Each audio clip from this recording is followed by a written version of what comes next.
दोस्तों, अगर आपको स्टॉक मार्केट सीखना है तो Amazon पर जाकर आप हमारे बुक पढ़ सकते हैं या तो Udemy पे जाकर आप हमारे वीडियो कोर्सेज भी देख सकते हैं। Hello friends, welcome to our channel learn stock charts to earn. दोस्तों, आज के वीडियो में हम एक बहुत ही सिंपल सी इंट्राडे की ट्रेडिंग स्ट्रैटेजी देखेंगे जिसमें हम इंडिकेटर का इस्तेमाल नहीं करने वाले, लेकिन फिर भी हम सही लेवल आइडेंटिफाई करने की कोशिश करेंगे कि जहां पे जाने के बाद हम एक बढ़िया ट्रेड ले सकते हैं, वो भी रिस्क रिवॉर्ड के साथ। किस तरह से करना है आगे जाकर देखेंगे, लेकिन अगर आप बिगिनर लेवल के ट्रेडर से और कोई सिंपल सी इंट्राडे ट्रेडिंग के स्ट्रैटेजी के सर्च में है तो ये वीडियो पूरा देख लीजिएगा। इसके जरिए आपको एक अच्छी खासी स्ट्रैटेजी सीखने को मिलेगी। तो पहले हम ये देखते हैं कि ये स्ट्रैटेजी के साथ ट्रेड करने के लिए हमें किन किन चीजों की जरूरत है। पहले तो हम टाइम फ्रेम देखेंगे। हम यहाँ पे 5 मिनट का कैंडलस्टिक चार्ट इस्तेमाल करने वाले हैं। इंडिकेटर्स, जैसे कि हमने कहा कि हम यहाँ पे इंडिकेटर का इस्तेमाल नहीं करेंगे, तो नो इंडिकेटर। उसके बाद आइडेंटिफाइंग रेजिस्टेंस। किसी भी चार्ट पे आपको रेजिस्टेंस का आइडेंटिफिकेशन करने को आना चाहिए। दोस्तों, ये स्ट्रैटेजी सेलिंग की स्ट्रैटेजी है। यहाँ पे हम शॉर्ट सेलिंग करने वाले हैं। तो शॉर्ट सेलिंग करने के लिए एरिया ऑफ रेजिस्टेंस, इस तरह से एक जोन रहता है, प्राइस जोन, कि जहां पे जाने के बाद प्राइसेस में गिरावट आने की संभावना ज्यादा से ज्यादा होती है। वो एक ऐसी लेवल होती है कि जहां पे बायर्स एग्जिट करना शुरू करते हैं और सेलर्स की एंट्री आना शुरू होती है और उसके वजह से प्राइसेस में गिरावट आती है। तो उसी वजह से इंट्राडे में सेल करने के लिए हमें अगर रेजिस्टेंस का आइडेंटिफिकेशन करने को आता है तो एक बढ़िया सा माना जाता है, क्योंकि उसके जरिए हम एक बढ़िया सा रिस्क रिवॉर्ड के साथ ट्रेड ले सकते हैं। उसी के साथ कैंडलस्टिक पैटर्न्स के बारे में भी इंफॉर्मेशन होनी चाहिए, क्योंकि रेजिस्टेंस पे जाने के बाद कुछ कैंडलस्टिक पैटर्न हमारे हिसाब से प्रिपेयर होते हैं तो उसके बाद ही उसमें मोमेंटम बढ़िया आता है। तो कैंडलस्टिक का पैटर्न भी हमें देखना चाहिए। और यहाँ पे हम सेलिंग कर रहे हैं तो बियरिश पैटर्न के साथ अगर कोई कैंडलस्टिक बनते हैं तो एक बढ़िया सा ट्रेड सेटअप बनता है और हमें उसमें एक बढ़िया सा ट्रेड मिलने की संभावना होती है। मार्केट यानी कि किस तरह की सिक्योरिटी में हम ट्रेड करेंगे, तो लिक्विड स्टॉक्स में हम ट्रेड करने वाले हैं। यानी कि ऐसा स्टॉक है जिसमें हाई वॉल्यूम होना चाहिए। इन लिक्विड स्टॉक को हम टोटली अवॉइड करेंगे। यहाँ पे आप टाइटल पे देख सकते हैं resistance selling strategy.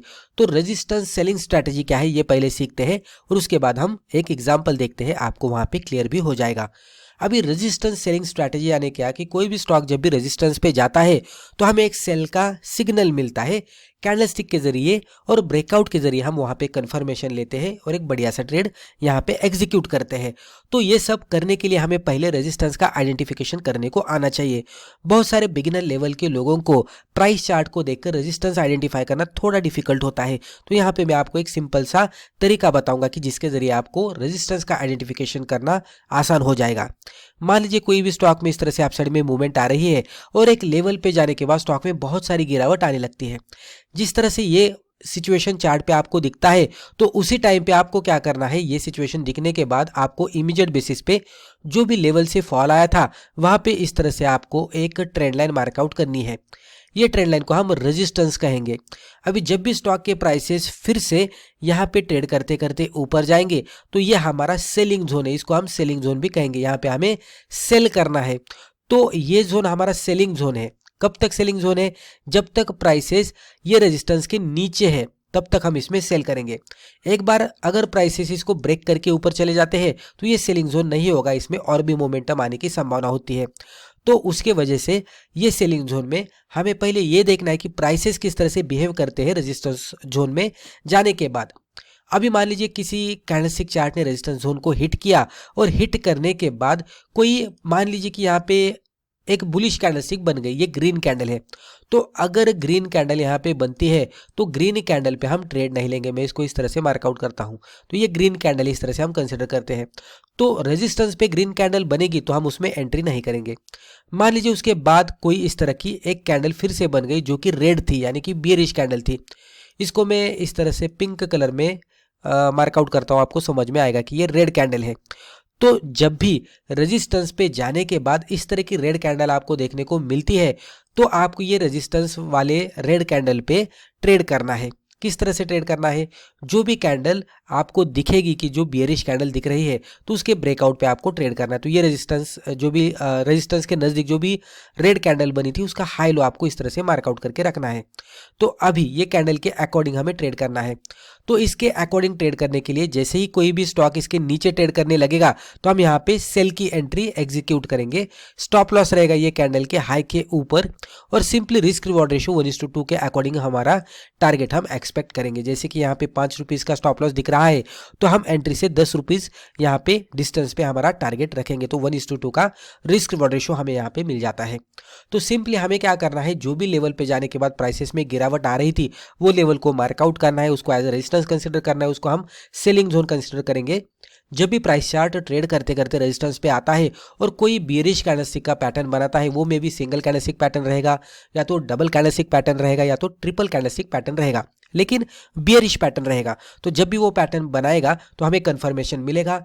Immediate basis पे जो भी कैंडल हमें ट्रेडिंग के सिग्नल दे रही है उसका हाई लो हम मार्कआउट करेंगे और जैसे इसका लो ब्रेक होगा हम एंट्री करेंगे, हाई के ऊपर स्टॉप लॉस लगाएंगे और फिर 1:2 का टारगेट एक्सपेक्ट करेंगे। बहुत ही बढ़िया तरीके से ये वर्कआउट होता है। तो जो ग्रीन कैंडल यहाँ पे बनी थी उसको हमने नहीं देखा, जो भी रेड कैंडल बनी उसके अकॉर्डिंग हमने ट्रेड किया। तो रेजिस्टेंस पे जो भी पहली रेड कैंडल दिखती है उसके नीचे सेल करना है, कैंडल के ही हाई के ऊपर स्टॉप लॉस लगाकर 1:2 का टारगेट हमें रखना है। अब एक एग्जांपल देखते हैं। तो आप यहाँ पे देख सकते हैं, यहाँ पे हमने 5 मिनट का कैंडलस्टिक चार्ट ओपन किया है। प्राइस चार्ट के हिसाब से देखेंगे तो पहले स्टॉक में अपसाइड में मूवमेंट आई और एक लेवल पे हिट करने के बाद प्राइसेस में बहुत सारी गिरावट आई। तो जैसे ही ये लेवल मिलती है हमें, तो हमें इमीडिएट बेसिस पे ये लेवल को पकड़कर इस तरह से एरिया ऑफ रेजिस्टेंस मार्कआउट करना है।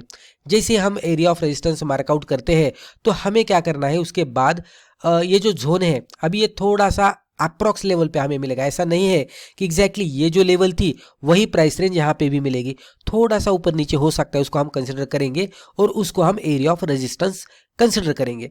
जब भी स्टॉक के प्राइसेस फिर से ऊपर जाते जाते वो एरिया ऑफ रेजिस्टेंस पे आते हैं तो ये अभी सेलिंग जोन में आ चुका है।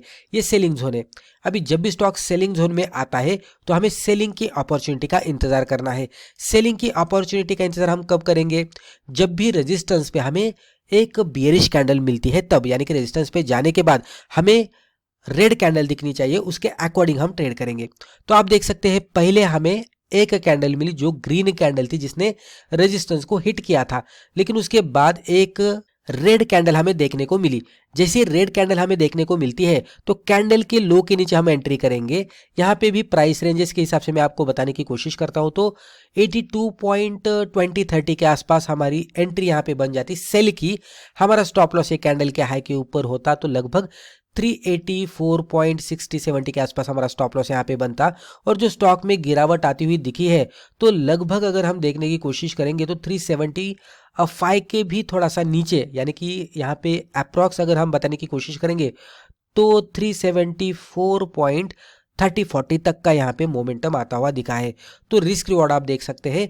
इवन डिस्टेंस वाइज भी अगर हम देखने की कोशिश करेंगे तो एंट्री से स्टॉप लॉस का डिस्टेंस हमारा इतना था और एंट्री से टारगेट का डिस्टेंस हमें इतना बढ़िया मिल गया। तो रिस्क रिवॉर्ड रेशियो अगर हम कैलकुलेट करने की कोशिश करेंगे तो अप्रोक्सीमेटली अगर हम देखेंगे तो ये 1, ये 2 और ये थोड़ा सा उससे ज्यादा, तो मोर देन 1:2 का रिस्क रिवॉर्ड रेशियो। तो इवन हम ये भी कह सकते हैं कि 1:3 के आसपास हमें यहाँ पे इंट्राडे में ट्रेड मिलता हुआ दिखा है। तो इस तरह से बहुत ही बढ़िया तरीके से वर्कआउट होता है। और इवन आप ये भी देख सकते हैं कि एक बार ये रेजिस्टेंस पे बेरिश कैंडलस्टिक बनाया और जैसे हमारे ट्रेड सेटअप में आया तो आप इसका मोमेंटम देख सकते हैं, बहुत ही तेजी से स्टॉक नीचे आया और इन बिटवीन बहुत ही बड़े बड़े इसमें बेरिश कैंडल बनते हुए दिख रहे थे। तो एक बहुत ही बढ़िया तरीके से ये वर्कआउट होता है। अब कुछ इंपॉर्टेंट पॉइंट्स हम देख लेते हैं। तो ये ट्रेडिंग स्ट्रैटेजी के साथ जब भी हम ट्रेड करते हैं तो ये भी बातों का ध्यान हमें देना पड़ेगा कि पहले नो ओवर ट्रेडिंग। अगर सेटअप में मल्टीपल स्टॉक्स आ रहे तो मल्टीपल ट्रेड्स नहीं लेने हैं, 1 से 2, 2 से 3 ट्रेड्स ही हमें दिन में लेने हैं। अवॉइड लो वॉल्यूम स्टॉक्स, तो जिसमें वॉल्यूम नहीं है उसमें ट्रेड नहीं करना है। वेट फॉर कंफर्मेशन, कंफर्मेशन का वेट करना है, जैसे कि रेजिस्टेंस हिट हो रहा है क्या, रेजिस्टेंस पे बियरिश कैंडलस्टिक का पैटर्न बन रहा है क्या, फिर उसका लो फर्दर ब्रेक हो रहा है क्या। तो अलग अलग कंफर्मेशन होते हैं। तो हर एक क्राइटेरिया को जब भी स्टॉक सेटिस्फाई करता है तभी एंट्री करनी है, जल्दबाजी में एंट्री नहीं करनी।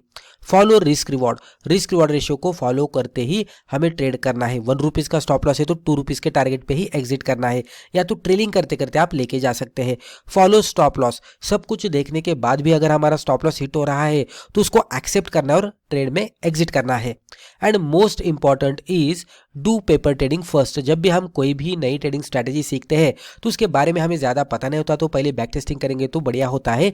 जब भी बैक टेस्टिंग में हमें पॉजिटिव रिजल्ट मिलता है तो उसके बाद ही हमें पेपर ट्रेडिंग करनी चाहिए। पेपर ट्रेडिंग में भी अगर हमें पॉजिटिव रिजल्ट दिख रहा है तो ये आगे जाकर हम पहले कम क्वांटिटी के साथ ट्रेड कर सकते हैं और फिर धीरे धीरे जैसे कॉन्फिडेंस बढ़ता है और रिजल्ट हमें पॉजिटिव मिलता है, सक्सेसफुल दिखता है, तो उसके बाद ही हम धीरे धीरे क्वांटिटी बढ़ाकर ट्रेड कर सकते हैं। तो दोस्तों मुझे लगता है रिस्पेक्टिव वीडियो में हमने जो भी डिस्कस किया इससे आपको ज़रूर फायदा हुआ होगा।